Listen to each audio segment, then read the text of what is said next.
ఇప్పుడు మీరు లక్షాధికారులే. ఈసారి ఇందిరమ్మ రాజ్యంలో మిమ్మల్ని కోటీశ్వరులను చేసే విధంగా మీ వ్యాపారం బాగా పెరిగేటట్టు, మీరు ఆర్థికంగా నిలదొక్కునేటట్టు, ఇంట్లో ఆడబిడ్డ చేతుల నగదు ఉంటేనే ఆ ఇల్లు చక్కగా ఉంటుంది. ఇంటైన చేతులు ఉంటే సాయంత్రం బెల్ట్ షాప్కి ఇచ్చి వస్తాడు. అంతేనా? నిజమా కాదా? మీరు ఏమైనా మిగిలించుకున్నా కూడా గుంజుకపోతాడు. అందుకే ఏంటంటే మొత్తం మీ చేతుల్లో ఉండేటట్టు రాబోయే రోజుల్లో ఇందిరమ్మ ఇండ్లు కూడా మొత్తం ఆడబిడ్డల పేర్ల మీదనే ఇవ్వాలని తీసుకున్నాం. ఈయన పొన్నం ప్రభాకర్ సార్, ఈయనకు ఒకసారి సప్పట్లు కొట్టురు, ఎందుకో మళ్ళీ చెప్తా. ఆర్టీసీ బస్సులో మీరు అందరూ ఉచితంగా టికెట్ లేకుండా ఇవాళ ప్రయాణం చేస్తున్నారంటే ఆసారే, బస్సులన్నీ ఆసారివే. మీరు ఎక్కడికి పోయినా, మన ఎవరన్నా సమ్మక్క సార్లమ్మ జాతరకు పోయిచ్చిరా బస్సులో? పోవాలే కదమ్మా. యాదగిరి గుట్టకైనా పోయిరా? పోయొచ్చారా? Very good. ఏడికైనా మంచిగా తీర్థయాత్రలు కానీ అమ్మగారింటికి, ఇంటి ఆయన కోపం అయితే కూడా ఒకసారి అమ్మగారింటికి పోయిరాని.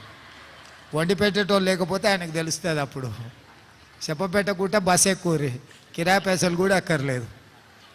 అవునా? అట్లే ఆరోగ్యశ్రీలో కూడా ఇంతకుముందు 5 లక్షలు కూడా చక్కగా ఇచ్చేది కాదు, ఇప్పుడు 10 లక్షలకు చేసినాం. ఇంట్లో పెద్ద మనుషులకు ఎవరికైనా ఆరోగ్యం బాగాలేకపోయినా ఏదైనా కష్టం ఉన్నా 10 లక్షల రూపాయలకు రాజీవ్ ఆరోగ్యశ్రీ పెంచినాం. మొన్ననే సిలిండర్ 500కి చేసినాం, తెలుసు కదా. కట్టెల పొయ్యిని అటకెక్కించి దీపం పథకం కింద మీకు సిలిండర్ గ్యాస్ పోయి ఆ రోజు 400కి ఇచ్చారు.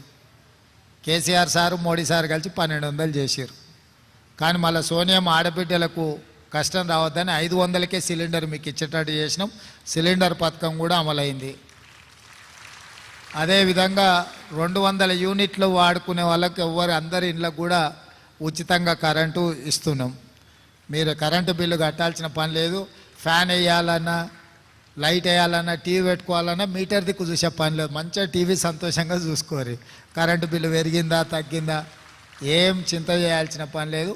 11 తారీఖు నాడు ఇందిరమ్మ ఇండ్ల పథకం కూడా ప్రారంభిస్తున్నాం.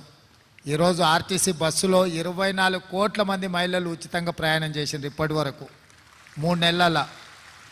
10 లక్షల ఆరోగ్యశ్రీ కానీ, సిలిండర్ 500లకు కానీ, అదేవిధంగా ఇప్పుడు మీ ఇంటికి కరెంటు కానీ, ఇంట్లో వెలుగులు ఉండాలని, భూమి ఉన్న వాళ్ళకైతే వ్యవసాయానికి ఉచితం ఉంది. భూమి లేని పేదోళ్ళకి ఇల్లు ఉంటుంది, ఇంటి కరెంటు బిల్లు ఎట్లా మరి? అందుకే అది కూడా ఉచితం చేసినాం. ఇండ్లు కూడా కట్టుకోనికే పైసలు ఇస్తున్నాం. ఇవన్నీ కూడా మా గొప్పతనం కాదు, మీరందరు కలిసి ప్రభుత్వాన్ని తెచ్చిరు కాబట్టి ఇందిరమ్మ రాజ్యంలో పేదోళ్లకు మద్దతు ఇస్తున్నాము. మీ అందరు ఆడబిడ్డల ఆశీర్వాదం ఉండాలి, అండ ఉండాలి.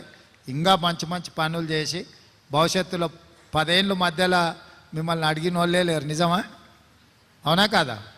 ఇప్పుడు మీ సంఘాలు, మీ విలువ పెరిగింది కదా. మీ విలువనే కాదు, మీ గౌరవం పెరిగి తొందరలోనే మా అధికారులకు చెప్పిన పరేడ్ గ్రౌండ్లో 1,00,000 మంది ఆడబిడ్డలతో పరేడ్ చేద్దాం. మనం అందరం ఒక దగ్గర కనిపిస్తే మహిళా శక్తి ఏందో అందరికి సమాజానికి తెలుస్తుంది. 12 తారీఖు నాడు మా మంత్రి గారు చెప్తున్నారు, తారీఖు కూడా చెప్పేసే 12 తారీఖు అని. 12 తారీఖు నాడు సాయంత్రం 5 గంటలకు పరేడ్ గ్రౌండ్లో 1,00,000 మంది ఆడబిడ్డల్ని కలుసుకుందాం మనం. అందరు వస్తారు కదా? అందరు మాట ఇస్తురా? మాట ఇచ్చిన వాళ్ళందరూ సపట్లు కొట్టూరి. నిన్న మహిళా దినోత్సవం జరిగింది, మీకు అందరు కూడా మహిళా దినోత్సవ శుభాకాంక్షలు తెలియజేస్తే ఆడ మీటింగ్ కాడ అందరూ పోతురట. దావత్ టైం అయింది కదా, నేను ఆ మీటింగ్ కాడికి పోతా. సరేనా? మంచిదమ్మా, సంతోషం.